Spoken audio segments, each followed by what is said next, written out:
Thank you so much for coming to this Q&A today. I am Deanna Bryan. I'm the program manager at Hope for HIE. I'm honored to be here with Dr. Monica Lemmon. She's a pediatric neurologist at Duke Health, and she has been instrumental in joining us in these Q&As in the past, so she might be a familiar face to you all. It is NICU Awareness Month, as many of you may know, and Dr. Lemmon has dedicated her career to supporting children with neurological conditions and their families, and we're so happy that she's here to share her expertise on navigating the transition from the NICU to home. And we know that this transition can be very overwhelming, an emotional time for families, both moments of excitement and relief, but that also comes with a lot of uncertainty about what comes next. So she's going to help us kind of explore what parents can expect, how to recognize and respond to some of the common concerns, and then ways just to feel a little bit more supported as you take those first steps into life after the NICU.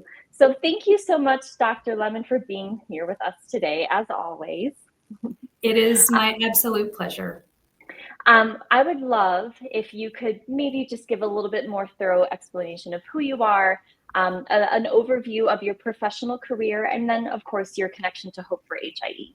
Yeah, of course. Well, thank you all for joining. It is just always a privilege to get to join these events, and I am so grateful for all that Hope for HIE does for our community.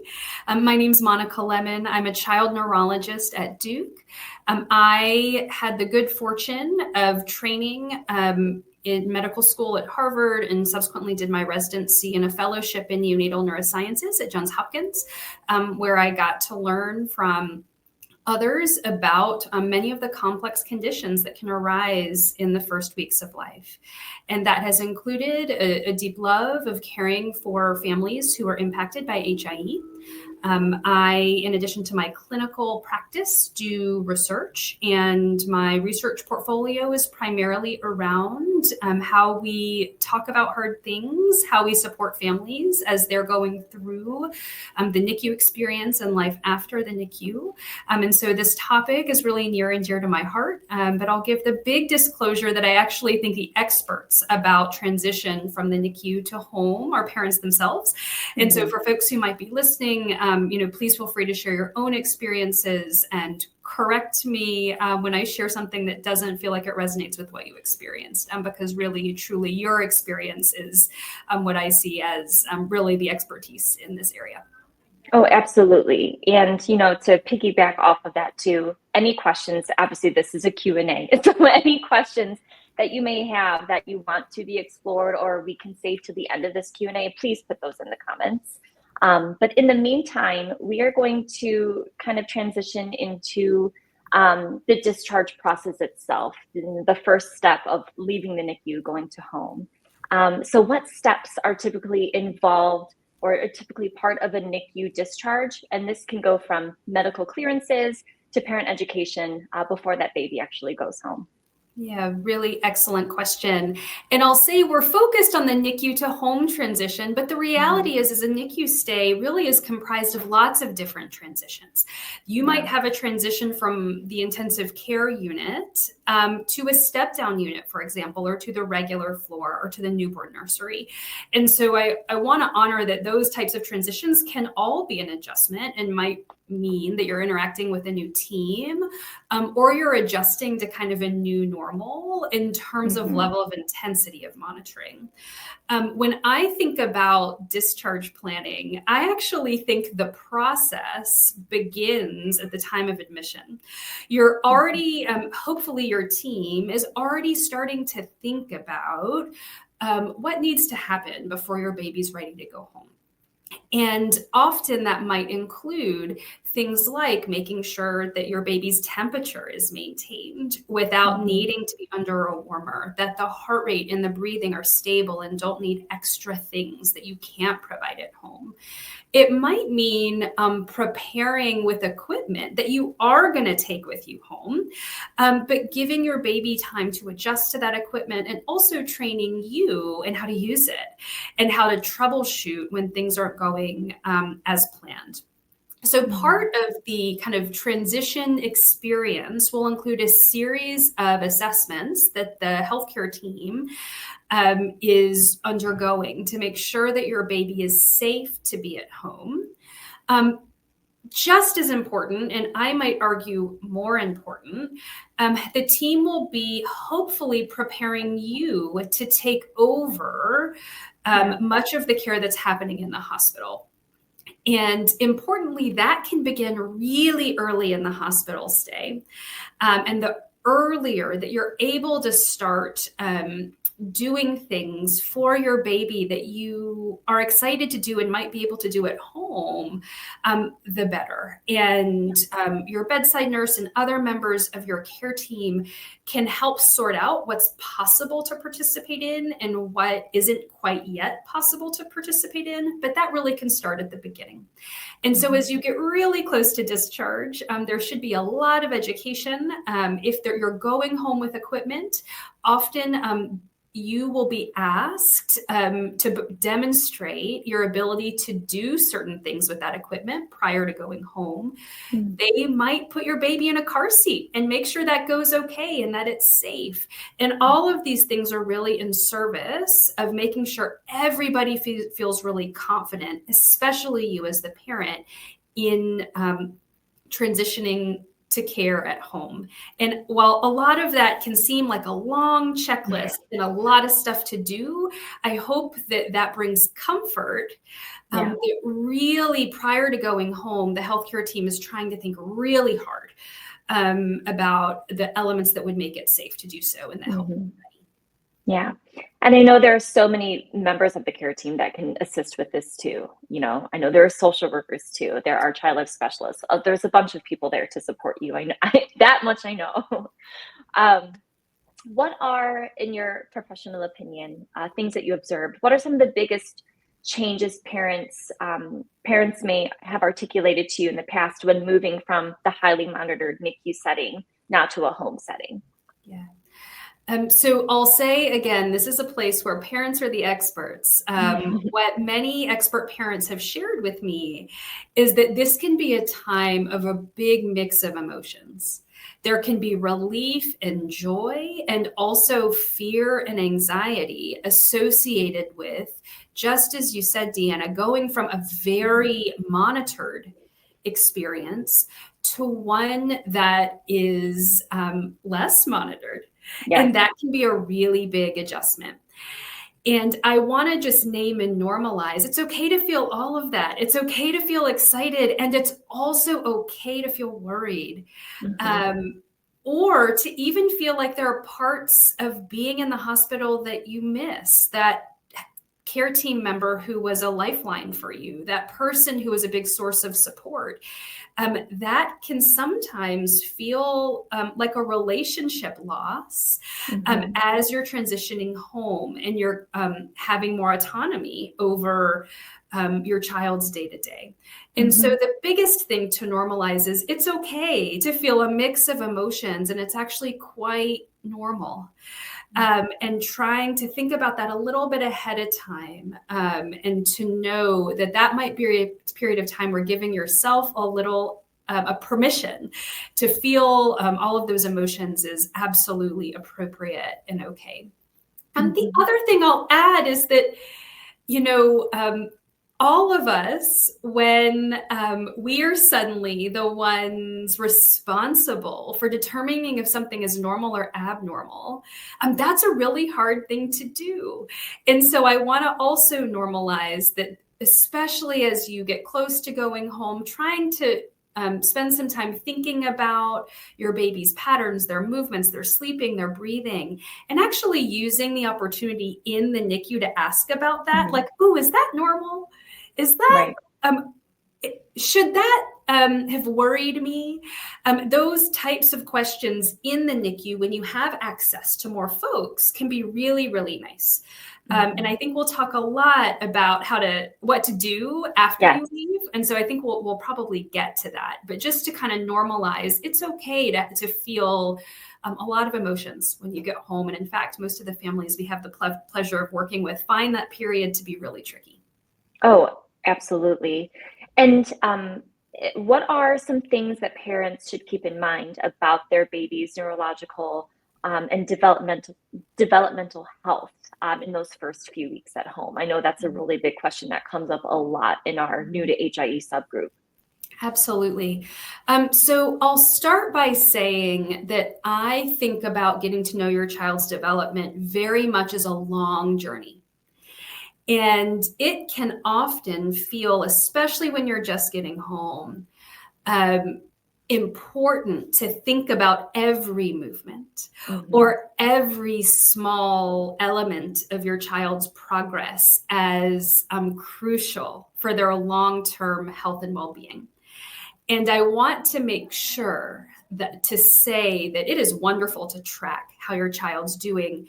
And absolutely, we use that information in clinic. It is also okay to spend the first few weeks just kind of getting a lay of the land, getting to know your baby's normal, and to try to transition away from this idea of milestones to one of progress in inch stones, where what we are going for in those first few weeks is that you have something new to brag about when we ask about how your child's doing. And that might not be a developmental leap. That might be an inch stone, which is a term that the Hope for HIE community taught me. We love it. About progress, something your baby can do today that they couldn't do a couple of weeks ago. Those kinds of things are really important to us. And I think we'll talk about kind of red flag issues in a moment. But I'll start by saying I see those first couple weeks as a time to get to know your baby and get to know how they move, how they sleep, what their level of interactivity looks like with you, and to use that as a way to kind of build as you're trying to understand what is typical development or what might be your child's typical developmental trajectory. Right. That's wonderful advice. Thank you. And I know this happens to everyone. When things go wrong, they go wrong at night. They go wrong on weekends. They go wrong on holidays. They go wrong when there's like severe weather. Things are closed. Offices are closed. So what are some ways that families can elevate concerns that they see as they transition home? And part of that question is also what should be provided to families as they're discharged to help facilitate that effective communication? Thank you for that question. You are absolutely right. Everything really tricky. It never happens from 9 to 5. It just doesn't. It just doesn't. And so what that means is that it's our job as a healthcare team to help provide you with the information you need to equip you to handle questions that come up. And sometimes healthcare teams might forget to go over that type of information. And so what I encourage families to do is while you're in the NICU, ask questions like, when we get home and I'm worried about this, who should I call? What happens if it's a weekend? What should I ask my pediatrician? And what might be more appropriate for? And then add maybe a specialist that your child's seeing, or perhaps you're going home in the context of a NICU follow-up clinic. How and when should I escalate concerns? What I will also just normalize is it can feel really heavy to be the person who's trying to decide, is this typical or is this something really scary? And if you're asking that question, I would absolutely encourage you to elevate it. However, either you've been instructed to, or if you need to get emergency help, that's okay. It is our responsibility to help titrate that worry alongside you. And so if you're worried, I'm probably worried. And that might mean that in the end, it turns out it was something that was part of your baby's typical patterns. But as you're getting to know that, it is okay and actually expected to escalate concerns. And so what I always try to tell families is I would rather receive 100 videos of a child doing a funny movement, even if only one of those was something of concern, I'd rather see all 100 than miss that one. Right. And so what that means, I hope that's an invitation, that's permission to know that if you're worried, healthcare team probably is too. And so it's okay to escalate that. That's exactly what I was going to say in response to your response. That just hearing, I think that permission just alleviates a lot of, we're concerned for our babies, but we also, there's that fear of being burdensome too, and a boundary that's being crossed. At the end of the day, I think, in my experience too, I'm like, well, I'm going to get over that and I'm going to call anyway, but I just think hearing that permission is very helpful for parents. So thank you. We're now going to, since we've covered the basics of transitioning home, I'd love to shift to some of the concerns that parents may notice in those early weeks and kind of expand upon that. So what are some of the common neurologic or developmental concerns that families might notice after NICU discharge? And then more specifically, what warning signs should really prompt parents to call their doctor right away? Yeah. So I'll talk about some common ones, and I invite people to ask questions about others that we don't cover. One of the most common ones we hear about is, my baby's doing a funny movement. Could it be a seizure?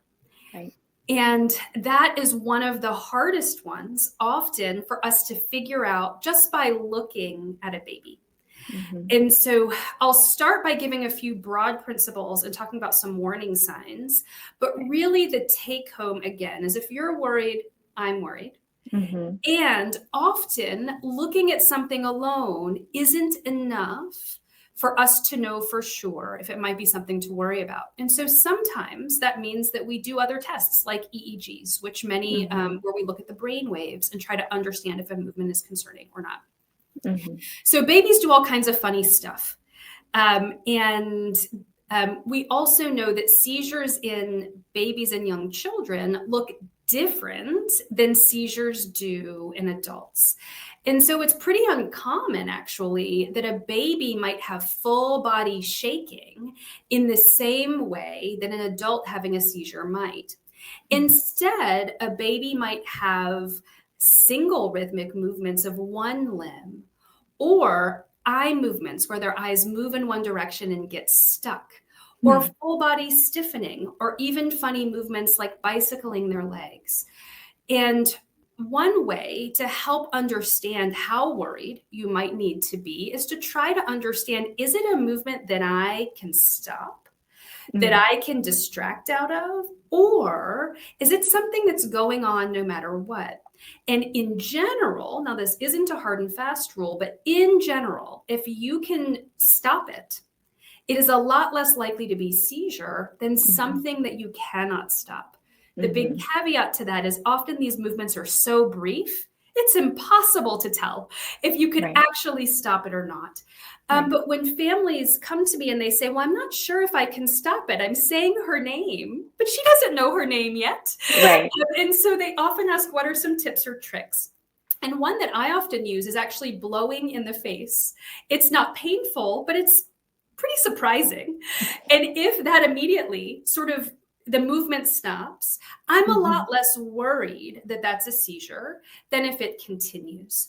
But the reality is that test rarely works because these movements are really fast. And so what we encourage families to do is watch their baby. Take a look at their breathing. Make sure you don't see anything that makes you worried. They've stopped breathing or they're not getting oxygen. Keep things out of their mouth. Take a look at a clock and kind of keep your wits about you to try to see how long the episode's happening. I always joke when I say that because, I've seen a lot of seizures in my day and my heart rate still gets really high. They're really hard to watch. And so do your best to keep your baby safe. Try to take a look at a clock. If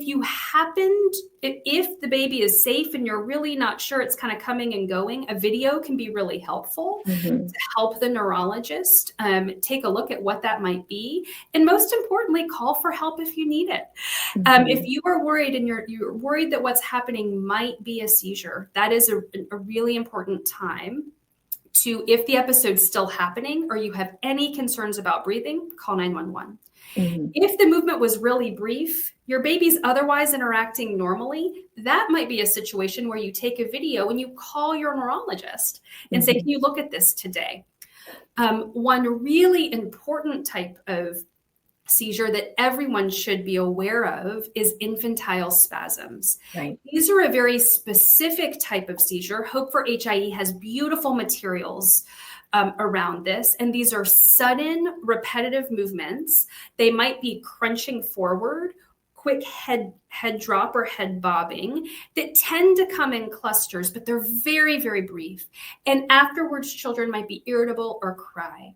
If you see anything in that group of movements, we see that as something that needs to be treated right away, because we know that the sooner we start treatment, the better developmental outcomes that children have. And so that's a situation, if you're listening to this and you're like, I wonder if my baby might be having those kinds of movements, I would encourage you to today call either your pediatrician or your pediatric neurologist if you're plugged into one, and talk to them about that movement so they can bring you into the hospital for an EEG. I'm going to stop there with seizures. And Deanna, are there other common things that would be helpful for me to talk through? I know that seizures is one of the primary concerns, 100%, because I think, like you said before, it's hard for a parent to discern typical baby jerks and movements from something that may be seizure-like. So I know that that's one of the biggest ones. In terms of others, I think, we might as well go into the next question, because I think it's going to explore that anyway. How can you tell the difference between something that looks concerning but normally normal?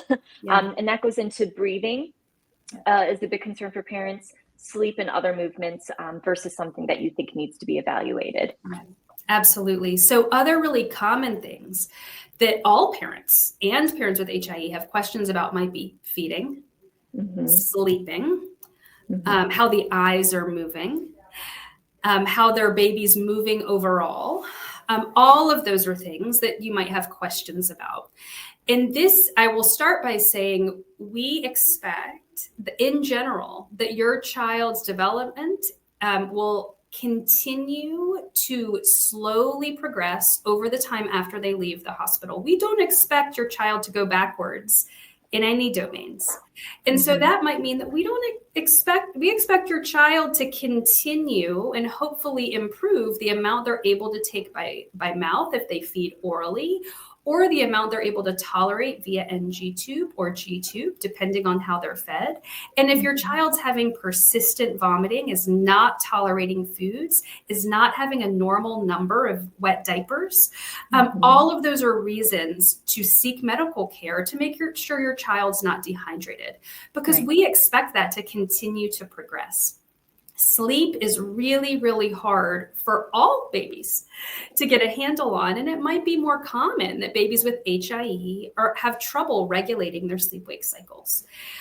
While it is not unexpected that children might have sleep regressions kind of as they proceed through development, if your child is unable to sleep and persistently irritable, those are really good reasons to seek medical care soon, because we would expect your child, even when they're having a sleep regression, that they rest throughout the day. And if they're not sleeping at night, that they are sleeping through the day. If there's ever a time you're worried your baby's too sleepy, that is also a time that we want to hear about it. If your baby's not waking up when they should to eat, that's a really good reason to call your pediatrician. If your child's only awake for a couple of minutes at a time and then seems to drift off, that's another really good reason to call your pediatrician to make sure there's nothing else going on. And then babies have all kinds of funny movements. And that is one of my great joys of being a child neurologist, is actually to see typical baby movements as babies are starting to learn how to explore the world around them. In general, we expect that baby movements kind of progress along a pathway, and that they're moving both sides in the same way, unless there's a reason you've been told that might not be the case. We don't expect to be able to see really early on if a child's right-handed or left-handed. So if you're noticing big differences, That's okay. It just might be a reason to engage with your child neurologist or your developmental specialist to talk about why that might be, and to see if there are early ways we can try to address anything that's asymmetric about the two sides. So those are a few of the types of things that we often counsel families about. And I bet there's going to be more questions in the chat, but those are some of the things that I think about. Absolutely. And I know that you hit upon this briefly before, this idea of developmental milestones. Now, normally these typically guide expectations for babies after a typical birth. But for children with HIE, as you know, that path can and may look different. So how should parents think about milestones in this context? And when is it important to be concerned if progress seems slow? Because I know I think for every, especially a new parent too, those milestones, that's like the rule book by which we go by sometimes, right? So it can cause a lot of anxiety, I think, especially if things aren't being met in the way that they think they're supposed to be. Excellent question. As a child neurologist, what I focus on most is progress. And the scope of that progress might be really variable by child based on what's gone on in their life so far. And what we want to see is that children are continuing to make even small elements of progress in domains like movement or sounds. What would be atypical that we want you to call us about is if your child's going backwards or regressing. We would not expect that to happen for the overwhelming majority of children who are impacted by HIE. And so if you are noticing skills that your child used to have and no longer has, that's something we want to make sure you share with your healthcare team. I love the term inch stones and how as we approach talking about, for example, skills at 6 months, I hope that your healthcare team is starting with your child's baseline and what they were able to do in the last visit, and focusing on, tell me about what you've been working on in therapy. Tell me about how your child's moving their hands. I'd like to know more about how your child's engaging visually with the world. Those types of questions that are really open-ended, I hope give parents an opportunity to share their child's progress in a way that isn't just about those milestones of, major events, because I think all progress can be major and should be major as we think about tracking a child's development. And so really what we're looking at is forward movement, forward progress. And as long as, if you're not seeing that, it's important to bring it up with your healthcare team to think through, are there reasons that we need to try to investigate that, or are there more services that could help unlock your child's developmental potential that we haven't yet taken advantage of? Absolutely. I believe we're now going to transition into follow-up appointments. So as you know, as families settle in at home, follow-up appointments quickly become a huge part of their journey. So what types of follow-up appointments and with what specialists are most common and or most important for those NICU graduates? Many institutions have a NICU follow-up clinic, and within that clinic, you might actually see a number of embedded specialists. And so I'll name some of those folks, but just know that at some institutions, that might not be housed in a single clinic, and instead you might have a series of appointments. In our clinic, there is a pediatrician who specializes in development. There is a physical therapist. There is access to an occupational therapist and a speech therapist who might be helping at early ages with things like feeding. There is access to a social worker who can help navigate some making sure that your child's getting what they need and they have access to those things. And we have a nurse coordinator who can help kind of field questions as they come up and hopefully help triage questions around, is it time for me to go to the emergency department, or is this something we can handle with my pediatrician, for example? Mm-hmm. Many children will also have a child neurologist. And depending on the clinic, how often you see each of those people might vary. And some of those appointments might be collaborative, and other institutions might choose to stagger them. And so you have a pretty big comprehensive team. In many states, access to early intervention, so physical therapy, for example, can occur in the home. And so you might have folks who are coming to your home who are able to support especially physical therapy early in life, and later in life occupational therapy and speech therapy as those needs become more clear. And the cadence of that will vary depending on your child's needs and what availability looks like in your community. The other thing I'll just say is that, we see folks even if you're seeing a physical therapist once a week, the reality is the real physical therapist in that home is you, because you're being given the really important exercises to do in between those visits. And the therapy is happening in a holistic way that's integrated with your life, and is likely happening on a day by day, hour by hour basis, not just in those isolated visits. And so you are an incredibly, probably the most important, definitely the most important member of that care team.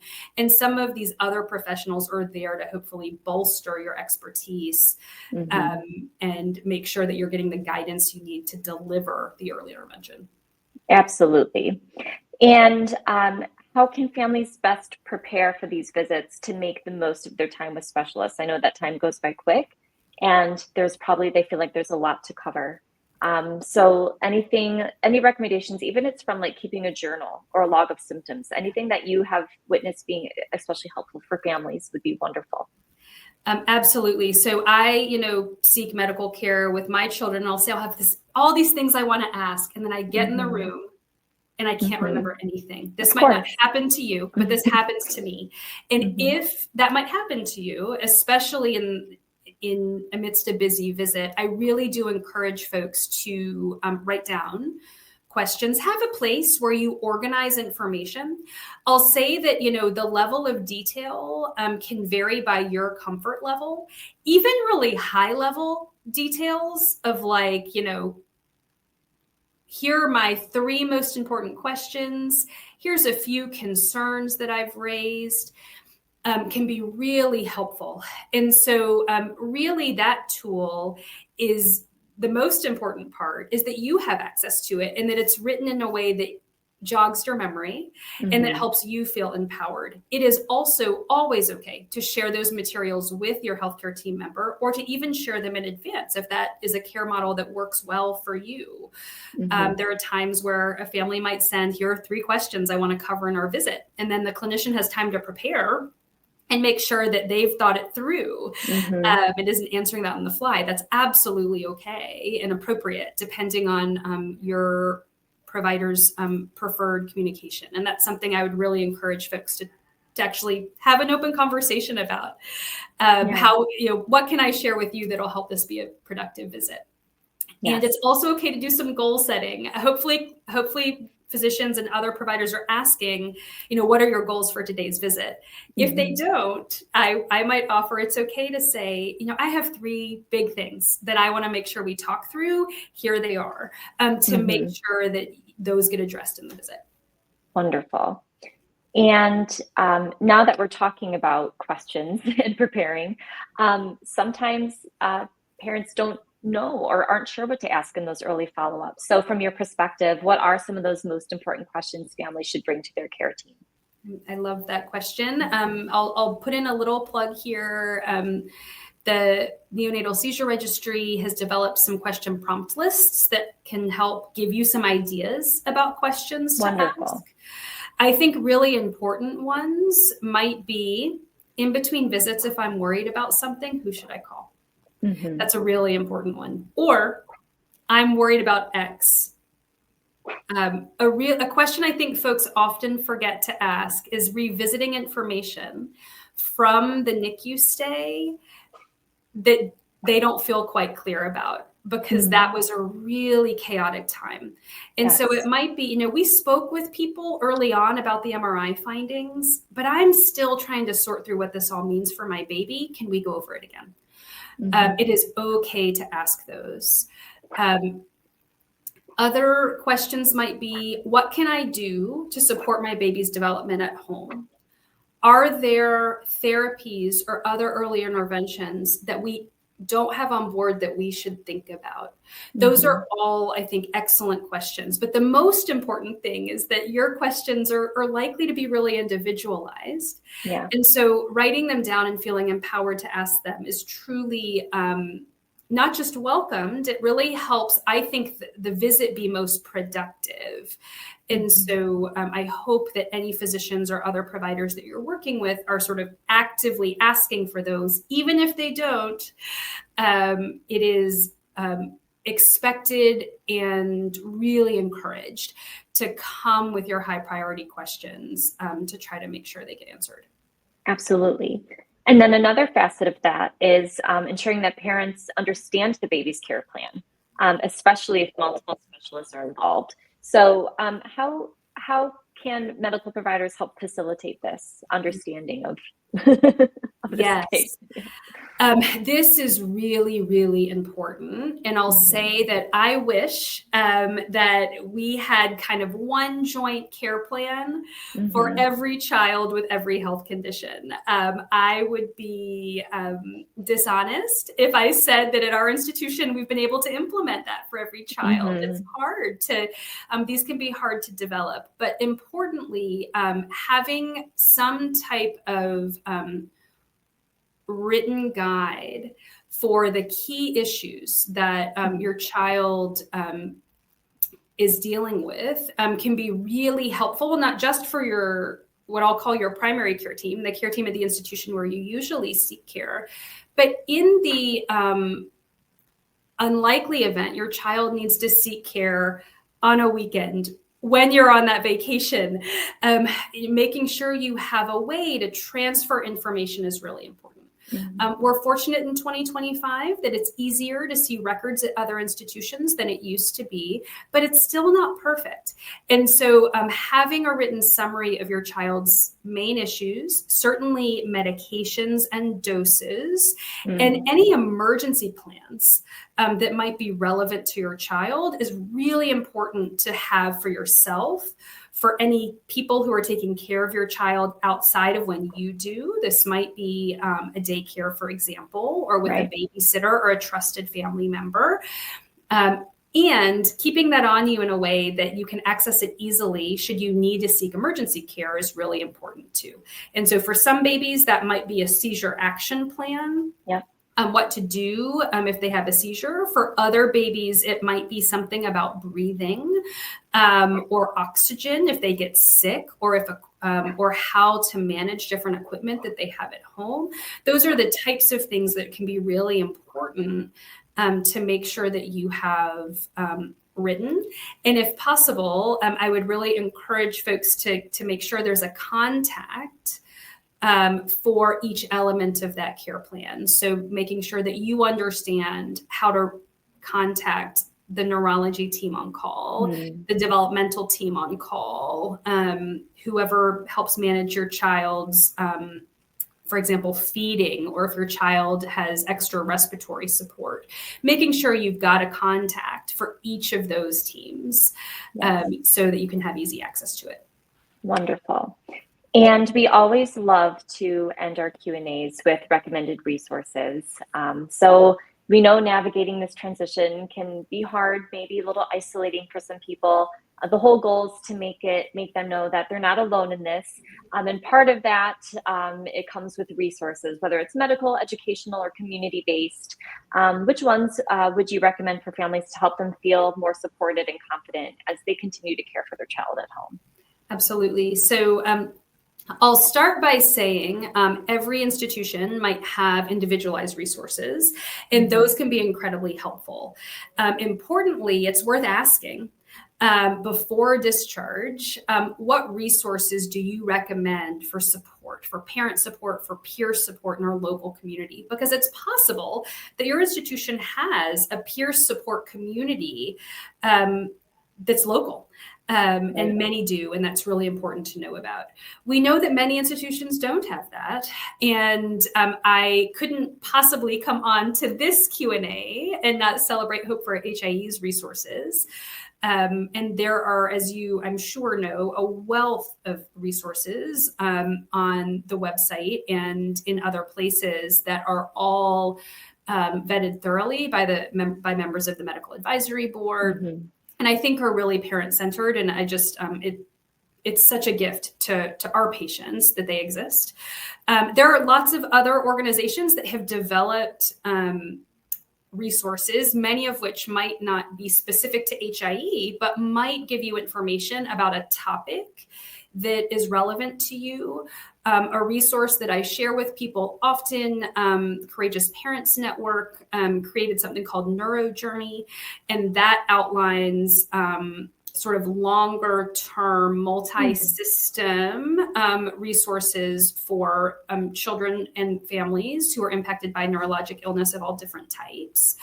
That I find can be really helpful. And of course, there are many other NICU-oriented organizations. But for folks who are seeking support in this community, I just want to say that I find the resources offered by this community to just be remarkable and incredibly informative. And they also have access to a medical advisory board to help guide some of those. So I think we can safely say that they're vetted and accurate. Wonderful. Thank you so much for sharing your time and expertise today. I know you've helped us many times in the past too. We know that this is such a significant step for families to go from the NICU to home. So I know that your insights are going to help a lot of families make that journey feel a little less overwhelming and a lot more supported. So for everyone tuning in, just know you're not alone. We're here to walk alongside you. We have medical advisory board members who are well equipped to help as well.